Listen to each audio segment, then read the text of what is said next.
Good afternoon and welcome. Thank you for joining us this afternoon for a special presentation honoring Bessie Coleman and her achievements in aviation.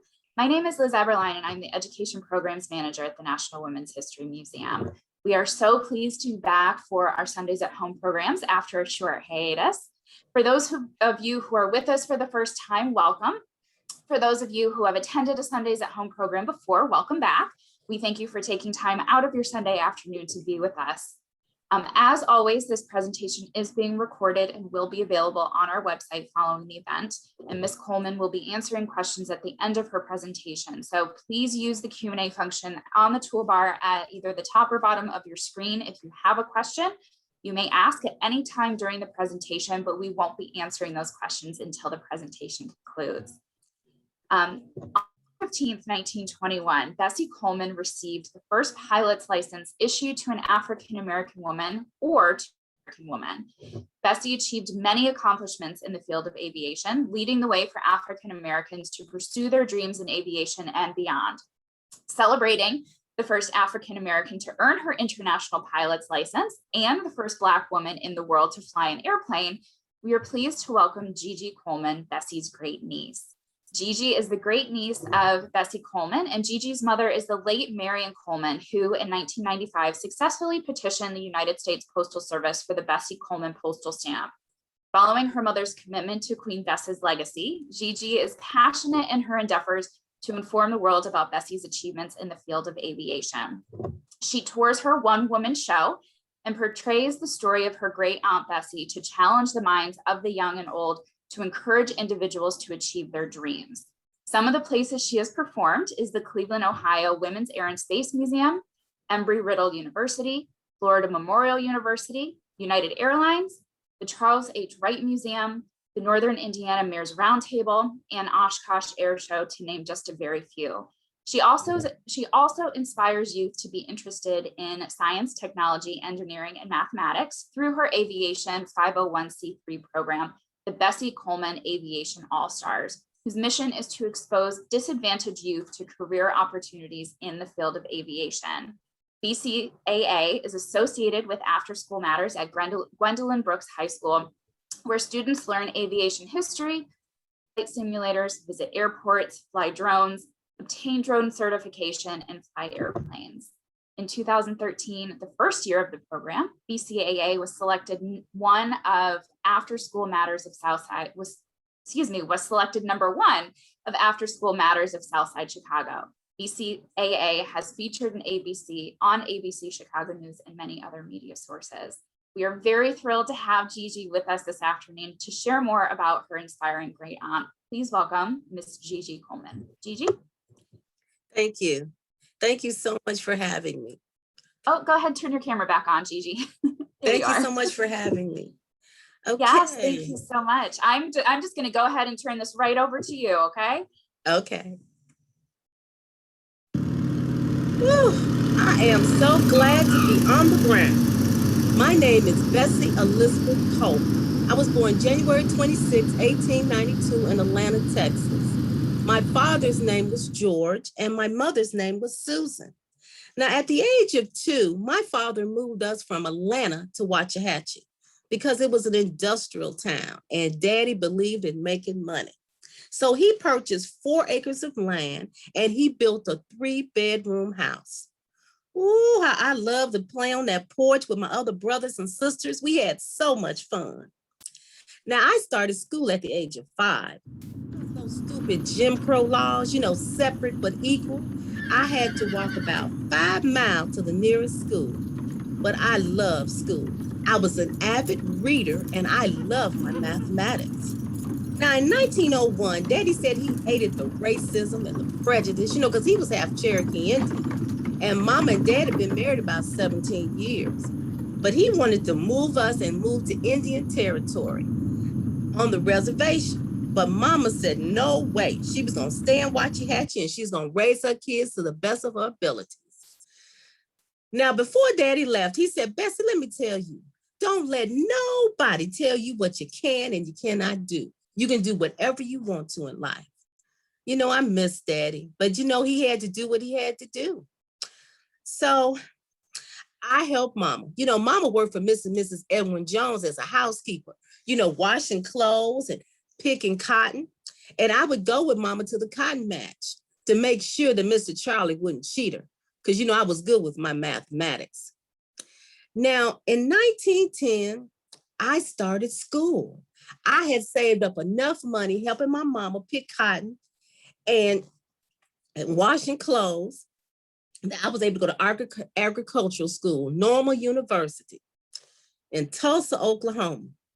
Oh, I loved it. I met so many interesting people. The traveling book wagon would come to Waxahachie about twice a year. And mama made sure that I had enough books to read to her and my brothers and sisters. Because, mama couldn't read nor write. But I love my mother. She always wanted the best for her kids. Now, when I got there to school, I met so many interesting people. They had a big, huge library, which I wasn't used to. It was just wonderful. But, we didn't have a lot of money. And we didn't have what you young people have. What's that? FOSTA, student loans, and Pell Grants, and all that good stuff, and families with money. So I had to come back home. What you would have thought I graduated. The whole school band came back with me to Waxahachie. Well, I helped mama and I stayed there with mama for a long time. But I knew it was something else I could do. So in 1915, at the age of 23, I moved to Chicago, the Windy City. That's where my brother Walter Johnny lived and worked. And when I got there, I was determined to get me a job. I went to Madam School of Beauty Culture and I learned how to do hair and nails and all that. Now, my brother Walter, he had a very prestigious job. He was a Pullman porter with the railroad. And I don't know if I told you, around the 1920s, a lot of Blacks migrated from the South to the North. And they came to Chicago and they lived in 47 Indiana and Prairie and Lake Park and all around. It was the place to be, Chicago. Now, my brother Walter, like I said, he was a Pullman porter for the railroad. And it was a long, long hours. It was a very rough job. But for an African-American male, it was a very prestigious job. And I was so proud of my brother. He made pretty good money. And now, I had another brother. I had plenty of brothers. But this one other brother who lived in Chicago, his name was Walter. I know his name was Johnny. And I'm telling you, he was just so trifling.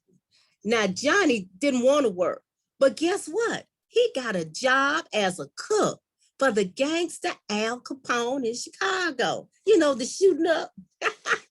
I tell you, it was something being there in Chicago. I met so many interesting people. Now, like I said, I got White Sox Barbershop. It was a place to work and be. And it was located on this street called the Stroll. Now, the Stroll was where a lot of African Americans prominent lived and worked.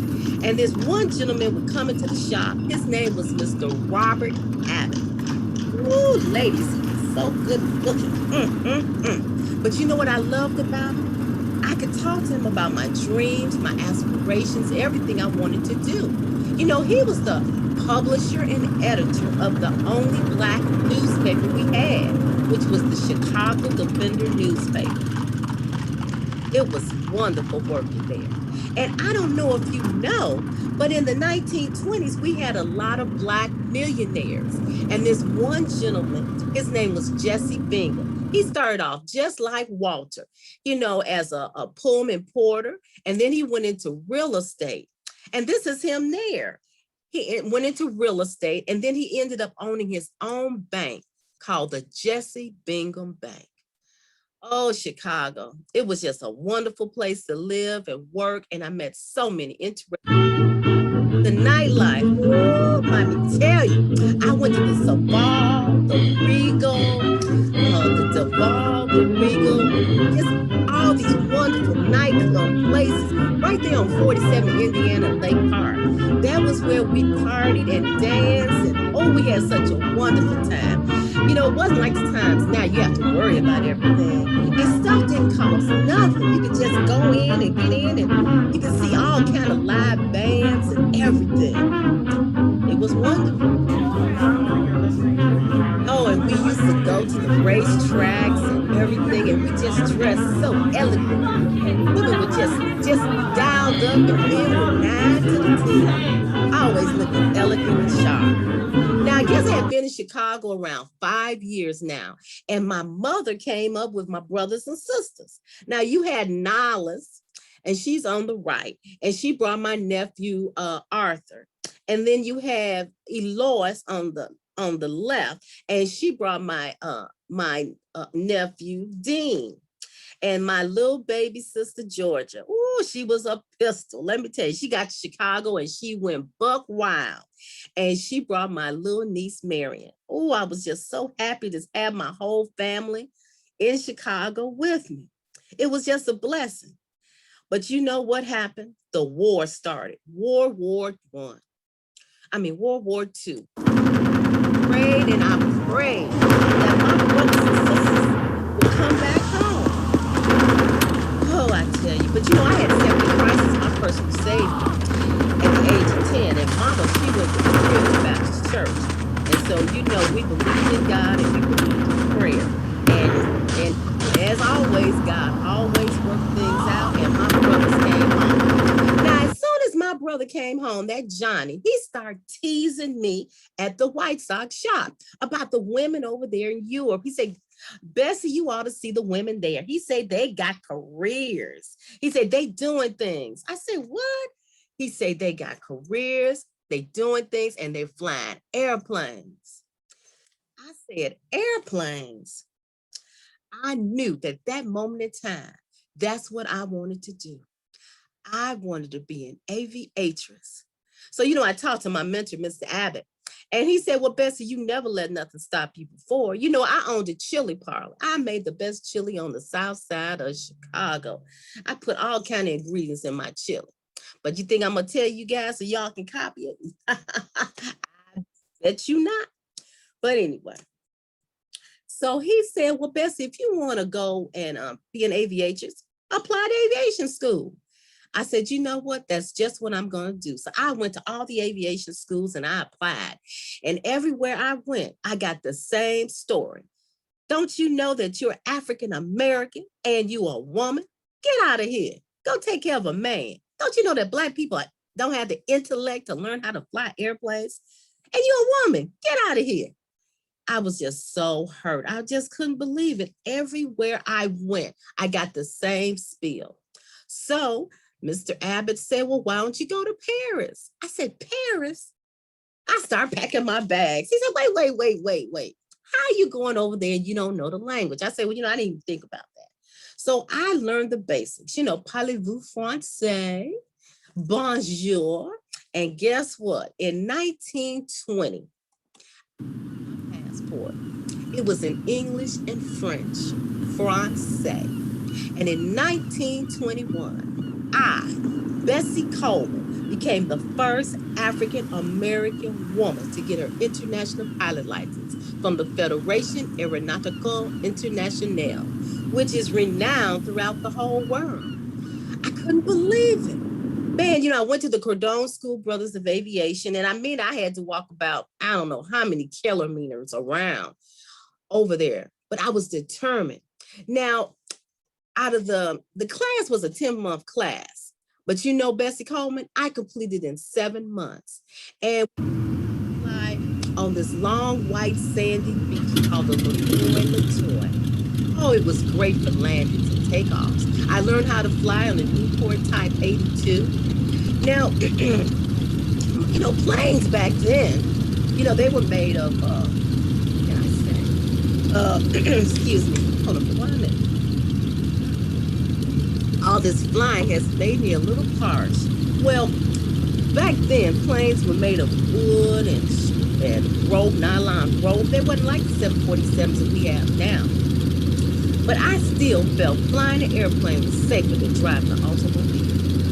Now, out of the 62 candidates, I was the only woman. They couldn't believe little Bessie Coleman. I learned so many tricks and how to do stunts and everything. Now,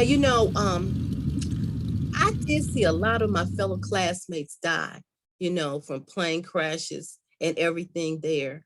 but I didn't let that deter me. I mean, it was scary sometimes seeing all of what I saw, but I had my dream and I had my ambition on what I wanted to do in life. So I had to keep going. So I tell you, I even went to the Neverlands with William Faulkner. You know, he's the one who designed airplanes. I wanted to know not just how to fly airplanes, but I wanted to know how do they make them. Now, you know, when I got my pilot license, which was 18 years after the initial Wright brothers in 1903, that's when I got my license. And my license number, if I can remember, I think it was 18302. That was my license number. Man, coming over to France on the SS Paris, it was a lot. But you know, if I had to do it all over again, I would do it. I love flying. You know, when I was flying, that was the only place that I felt the actual freedom than anything else. Being in that open cockpit. Oh, in Paris, you talking about Chicago used to party. Oh my God. I used to go to different parties and nightclubs, and I used to have lunch with Josephine Baker and the boxer Joe Lewis. Oh, we had so much fun over there.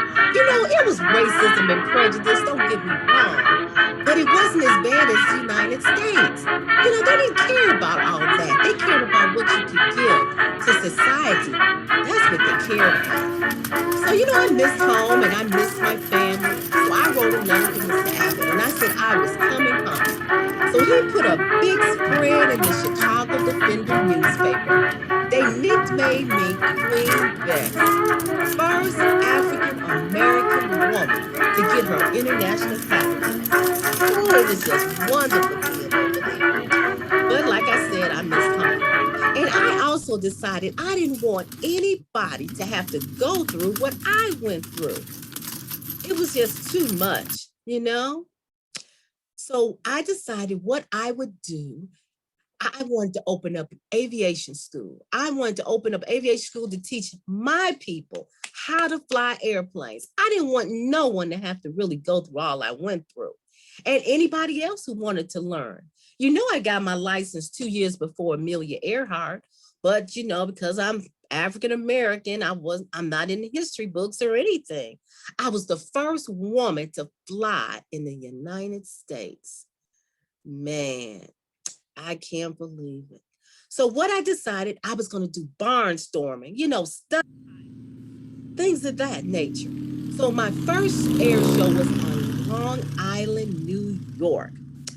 Oh, I dazzled the crowd with my loop-de-loops and my tailspins. You know, my show represented hope and encouragement for the African-American people to let you know that you could do whatever you wanted to do in life. Don't let nobody stop you, like my papa always said. I also honored the 8th Black Infantry. You know, the Chef-Alon play was going on then, and they had a big salute to me from the play there out of New York. It was wonderful being there and seeing my family and my friends, because I am an American, and this is my home. And I had air shows all over. I did one in a checkerboard field and Midway Airport and Austin, Texas, the racetrack. And that was Santa Monica, California. Lord have mercy. Yep, I crashed the plane, guys. Oh my boy. My mother came to the hospital to visit me and she looked at me like I was crazy. Everybody in my family thought I was crazy. And she said, Bessie, don't you know if God had wanted you to fly airplane, he'd have put wings on you. I said, yes, ma'am. You know, back then in them days, it was yes, ma'am and no, ma'am. You respected your elders. But what can I say? I was respectful, but I love to fly. You know, I told my mom, I said, Mama, you know what? You taught me something else. You can't make a mule out of a racehorse. And if I stay a mule, I'll never win my race. And what was my race? Open up my aviation school to teach my people how to fly airplanes. Yes. So I took a little time off and I went, you know, to Reverend Hill down in Florida. And I stayed with them, Reverend Keith Hill, and I reconfirmed my faith in God at Zion Missionary Baptist Church. Because, when I did air shows and things, if I don't know if I told you, if the blacks and whites couldn't come in the same gates, I wouldn't perform. What can I say? I knew it wasn't right. It just wasn't right. So like I said, and then when I did air shows all over, I couldn't stay at the regular hotel. So I had to stay at different people's homes and things like that. And I had a lot of support, Benjamin, the gum company, they supported me, and other big name people supported my endeavors. So what I did, I had chartered a little plane. I bought a little jitty biplane. And Will, my mechanic, who would always help me out, he would put so much money on it every month for me. I was just so excited. And when I got down to Florida, I opened up a beauty shop. I did, hair and nails, and made a little extra money to put down. And guess what? This was my final payment. You know how it is when you got that final payment? This was it. I was ready to do my air show. Now, Will, my mechanic, he went down there and got my airplane. And he kept telling me, he said, Bessie, I didn't think the plane was going to make it. It kept stalling and stopping and stalling and stopping. It just was a mess. I said, well, Mama, she has so many sayings. You got to crawl before you walk.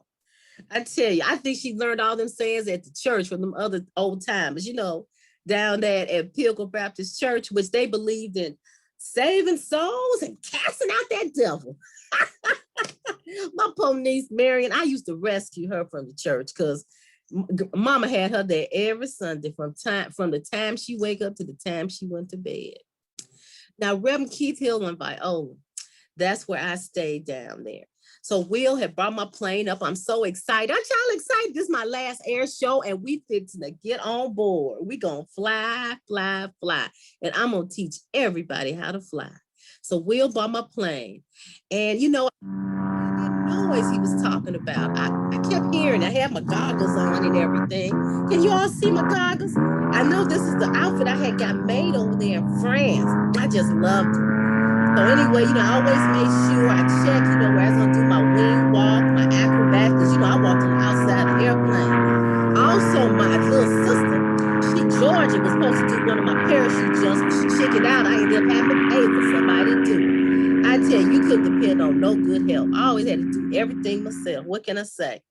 So all of a sudden, I hear that noise. It was an open cockpit.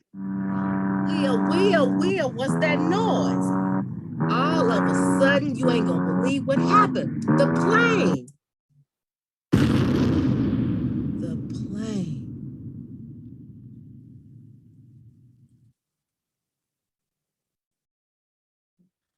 The plane, it took a nosedive. I didn't have my seatbelt on because I was checking everything. And, I'm little and I'm looking out and looking over. And I fell out the airplane. 10,000 feet.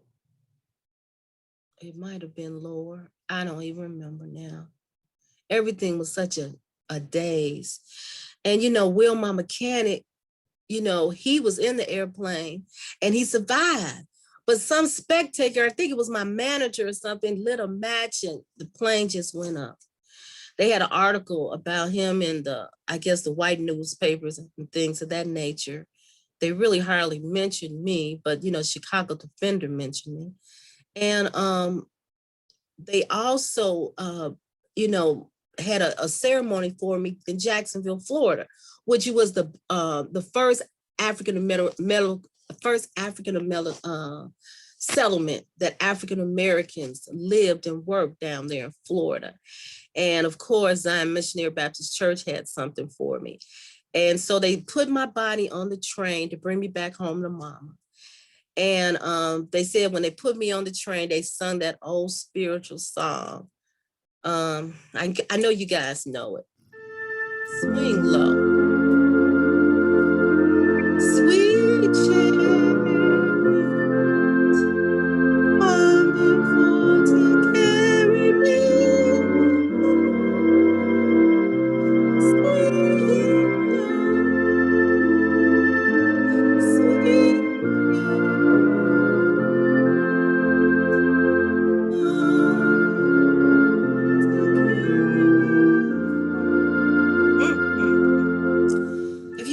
kind of singing going in. You know, they talked to my mother, and what can a mother say?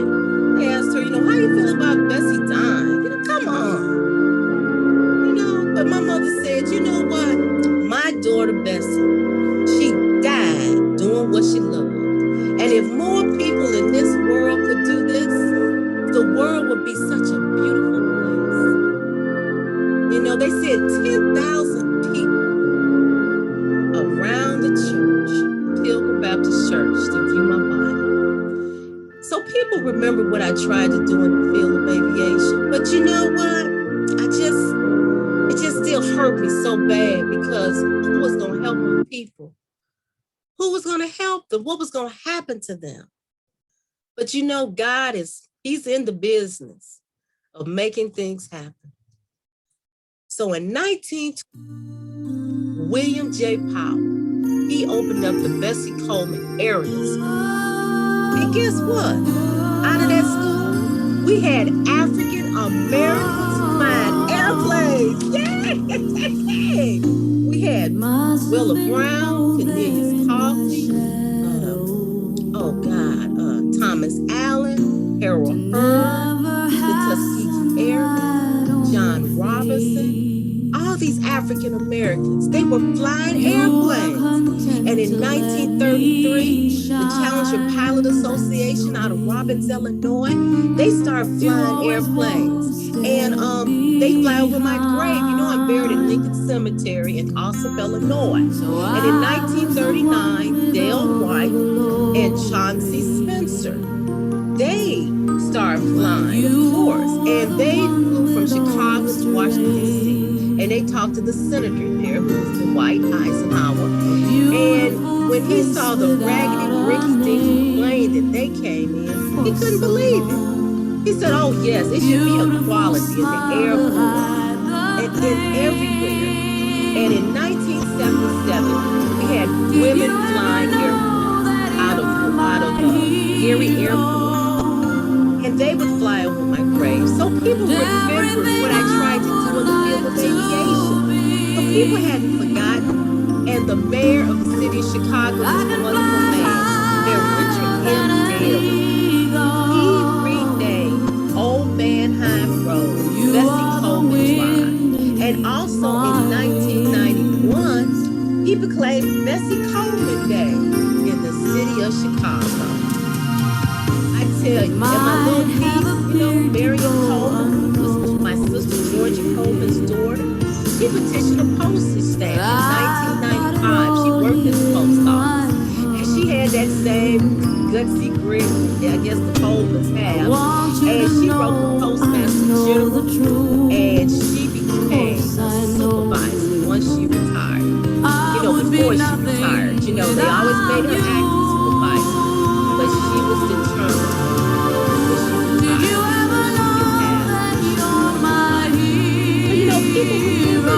everything. And you're everything I wish I could be. They inducted me into the National Aviation Hall of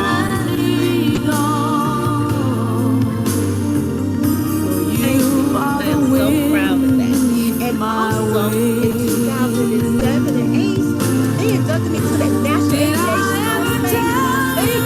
My wing walk outside the plane, all my stuff and everything, and my parents jumped.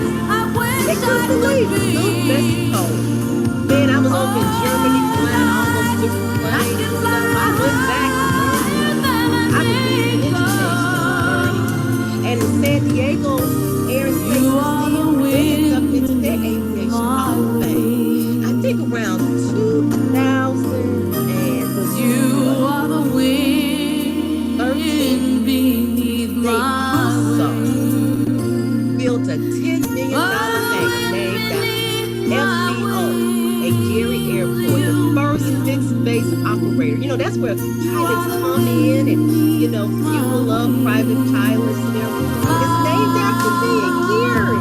So people remember me.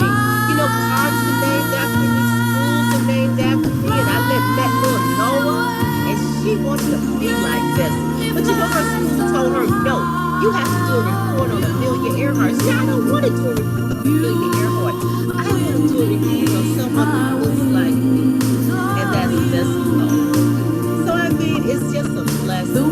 You know, I want to inspire everybody, the youth and everybody. And also to keep my legacy alive, we have Jacqueline Winters with the Fly Girls in Denver, Colorado, and she's keeping the legacy going. We have Sisters of the Sky, all Black female group. They're keeping the legacy going, teaching young people about aviation and careers. And guess what? We have Bessie Coleman's niece, Gigi Coleman, who keeps the legacy going, portraying me, and also starting an aviation program called the Bessie Coleman Aviation All-Stars, teaching young people about careers of aviation, drone certification, getting their glider certification, going on field trips to air traffic control towers. You have Thelma Rudd in Memphis, Tennessee, Taste of Aviation. Oh, you got Luke Weathermans, you got Alfred Chief Anderson's family started aviation program in Memphis. So it's just a blessing. You have Black organizations of professional pilots doing things. We have the 99s keeping legacies of aviation alive and keeping me alive. You know, it's just a blessing. You know, and I just want to tell you young people, don't be a follower.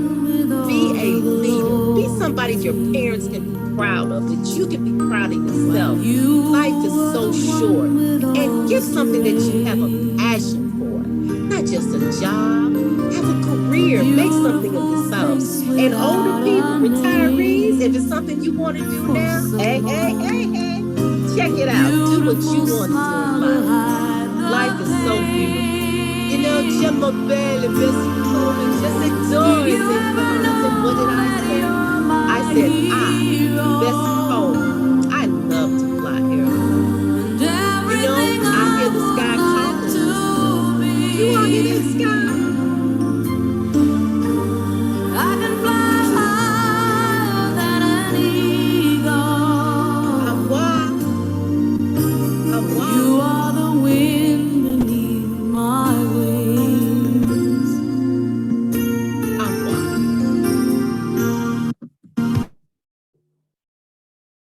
Thank you so much, Gigi. Thank you, guys. That was such a wonderful presentation.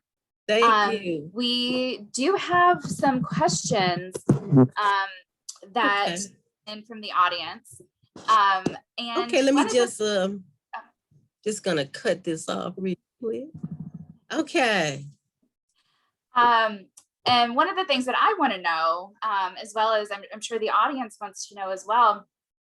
So your great aunt died in 1926, correct? Yes. So are these stories that you grew up hearing, or a mixture of family stories as well as the research that you've done about her life as well?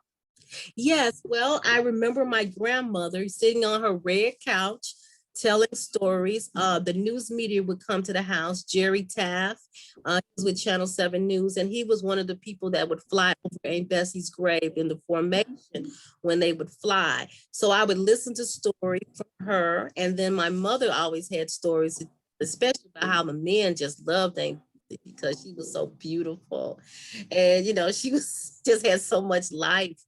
And just listen to that. And then Doris Rich wrote her book about Queen Bess. So between the book and what my grandmother told me and my mother and my other cousins, Vera Jean Ramsey, who was a niece of Bessie Coleman, because Annie Lloyd, she wrote a book. She wrote the first book, which Bessie Coleman's sister. And between everyone kind of telling me about things about Aunt Bessie, that's how I decided to kind of tell her story. Great. We have a question from the audience about you yourself. Are you a pilot? What is your backstory? Tell us a little bit more about yourself and how you got involved with what you're currently doing. Okay, well, thank you so much for asking about me. Well, I'm the niece of Bessie Coleman. Aunt Bessie was my grandmother's sister, and I'm Marion Coleman's daughter. And my mother inspired me because she wanted people to know about Aunt Bessie. And she did essay contests at her church. She was Catholic and she had the archdiocese help her. She also worked with Margaret Burroughs and Ramon Price, who was Harold Washington's brother, who was the first African-American male, first African-American mayor for the city of Chicago. And she just did so much on her own. She, made up buttons and everything, trying to get her out there. So when my mother passed, I decided with the help of my family member and my husband, David, that I need to keep the legacy going. And so that's when I decided to do this one woman show.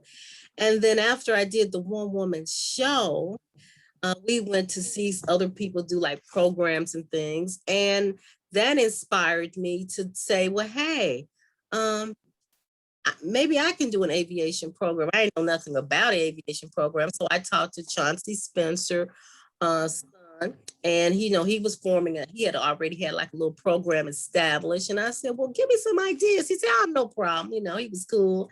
Because, sometimes people don't want to help you because, people want you to steal their ideas. But you know what I feel deep in my heart? It's enough kids out here that need this aviation experience, so we all need to share and grow and work together, and that's what I believe. So I work with everybody, AOPA, Sisters of the Skies. Everybody helps out.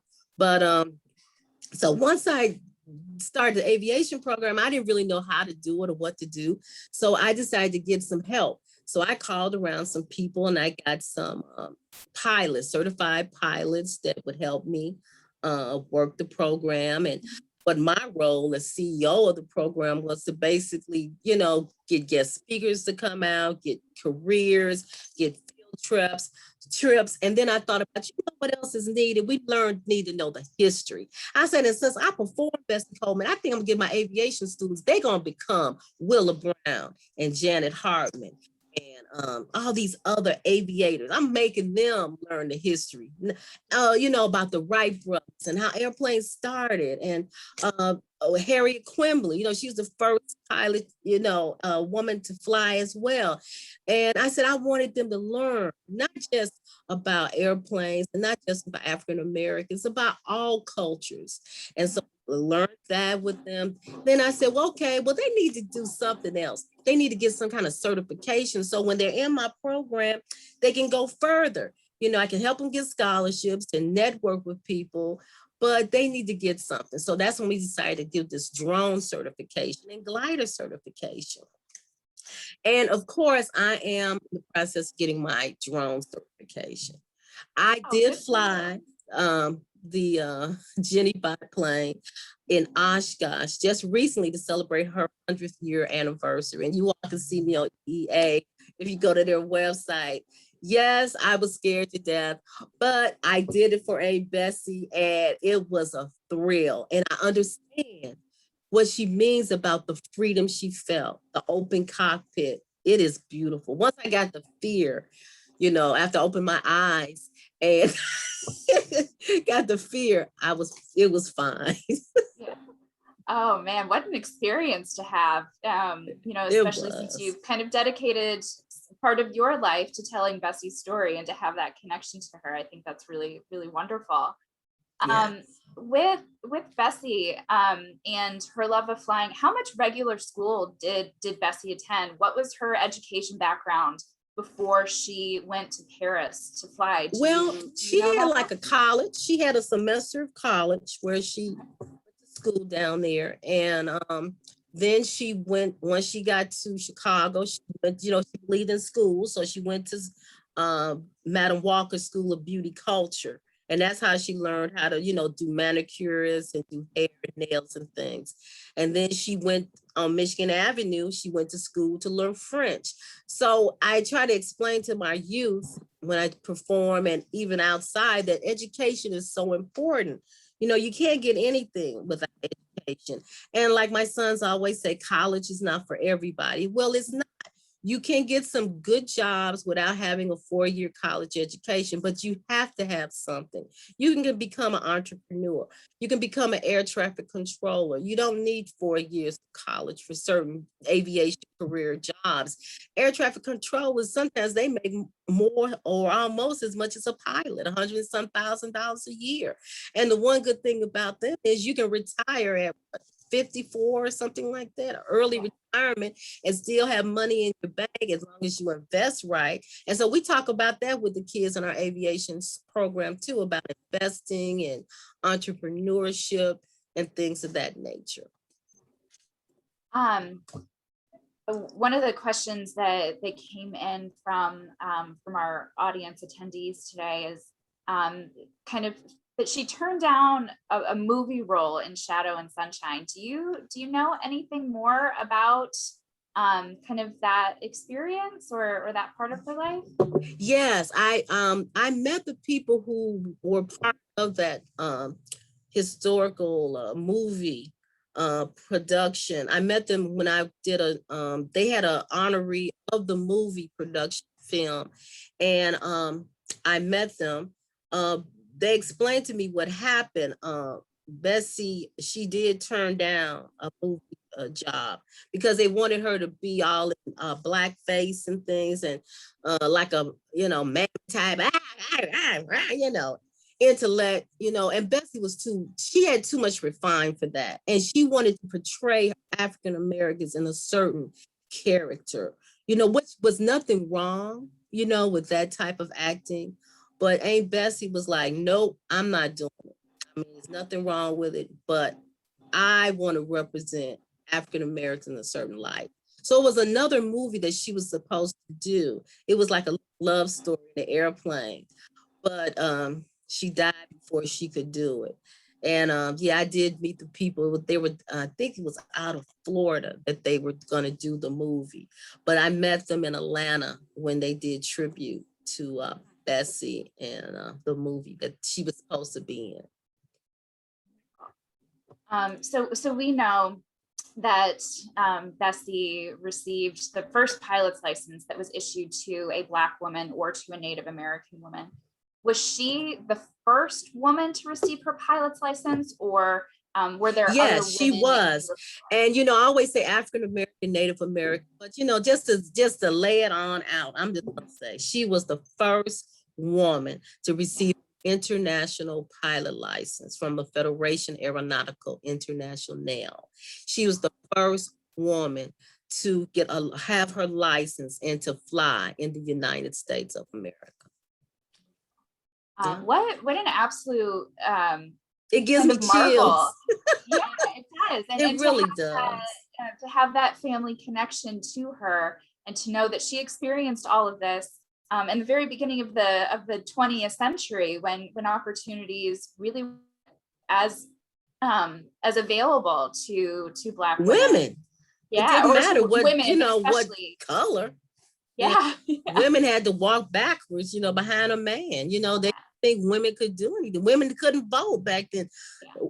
And a woman could, can you imagine a woman parachuting back then out the airplane? Oh. I'm telling you, the things that my Aunt Bessie did, she was ahead of her time. She really was. Yeah.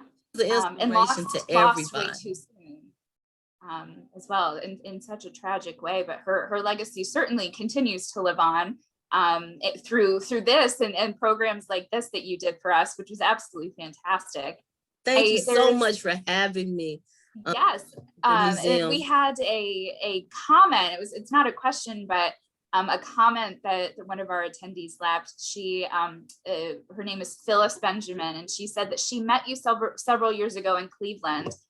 She had arranged a celebration and lessons in the 1990s at Benjamin Davis Aviation High School in honor of the postal stamp for Bessie Coleman. And she went to the monthly meetings of the Tuskegee Airmen that met monthly at her school. And she just wanted to say that it was great to see you today after so many years.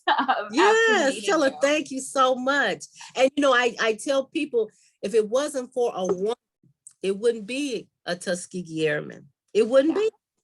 Yeah. So I mean, we women, we really have opened up the doors. We really have. For our country and for our nation. And now we have a woman vice president, Kalima, Miss Yes. Harris, and it's just such a blessing. It really is. We spoke on the phone a few days ago, and you mentioned that you have the opportunity to go to Paris in the fall. Can you talk a little? Are you allowed to talk about it? Can you talk a little bit about that? I can. I guess I can. Yeah, I'm excited. We're doing a 100th year anniversary celebration of Aunt Bessie. Everybody's been celebrating. And so now is our opportunity, the Bessie Coleman Aviation All-Stars. And what we're doing, we're going to do a 10-city tour, and we're going to start in September. And that's going to be in New York, Long Island, because that's where she started honoring the African-American troops. And because her brothers were World War I, so we're going to start there. We're going to go all the places that Bessie Coleman flew. And we're trying to raise money. So if people want to go on our website, it's called Bessie's Countdown to Bessie's 100.org. Or you can also go on our website, the Bessie Coleman Aviation All-Stars as well. And we're trying to raise money for scholarships for kids that are in our program in every city that we go to. But as far as the Paris, they did a celebration for Aunt Bessie on Juneteenth. That's when she was in Texas. She said it was really rough for her there because the racism and stuff was so bad, and the Jim Crow laws. And, they didn't even let the Blacks know that they were free. So they did a celebration of Paris, women, the young Democrat women in Paris, and other aviators. And on that day, I was a guest speaker for the panel. So they were so excited about having me on, and I was excited and honored that they are going to have an aviation school there in Paris for young girls, and they're going to open it up, and they're going to dedicate it to Bessie. And so they want to fly me to Paris in September. And I am so excited and so honored and humbled that they would love me to be there, because we're going to go there June. That's our final finale of the 10 tours, to go to Paris, and everybody's welcome to come. And we're going to go to Rue, where Aunt Bessie actually got her license. We're going to go to Cordon Museum. But this event that they're having, they said they're going to do a formation over the sand where Aunt Bessie flew. So I'm just so excited. And could you share that website again? Yes, it's www.countdown to Bessie's with an S 100.org. And so you can see where we're going. If you like to donate for our aviation school program for our kids, we would love it.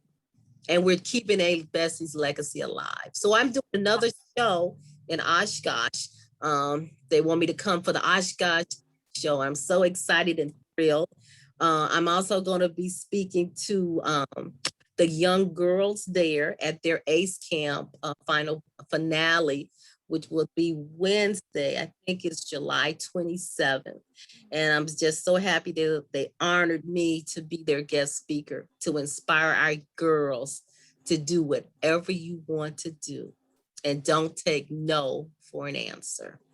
Absolutely. Absolutely. Well, thank you so much. We've gotten some really wonderful comments just about your performance in this story. So we just want to thank you so very much for taking time out of your Sunday as well to be with us and to share your great aunt's inspiring story and her incredible aviation achievements. I do want to remind our audience that we are recording this presentation. It will be available on our website sometime this week. So if you missed something during the program, or if you know somebody that wasn't able to attend, this will be available on our website this week in full to watch again. If you enjoyed today's program, please join us on Sunday, August 8th at 3 p.m. Eastern as we welcome Mrs. Willie Mackey King for a conversation moderated by Shelley Stokes Hammond about Dr. Martin Luther King Jr.'s letter from a Birmingham jail and Mrs. King's role in deciphering and transcribing that letter and her life of service and activism. On Sunday, August 22nd at 3 p.m., we're seeing the film Borderland, The Life and Times of Blanche Ames Ames in celebration of Women's Equality Day. Blanche took on society's elite, the Catholic Church, and even her in-laws while she was advocating for women's rights. And I have put the link directly to our website in the chat for you all, as well as the website for Gigi and the countdown to Bessie's 100th as well, if you'd like to check that out. But we want to thank you so very much, Gigi, for being here and for being such a wonderful advocate for aviation and getting children involved in that as well, and to share your great aunt's story. So thank you so very much. Thank you. And thank you, Women's Museum, for all that you do to inspire our women. Thank you again. Thank you so much. Thank you all for attending. Thank you for your wonderful questions, feedback, and comments. We hope that you enjoyed your afternoon, and we certainly hope to see you all again. So thank you all so very much, and we'll see you soon. Bye-bye. Au revoir.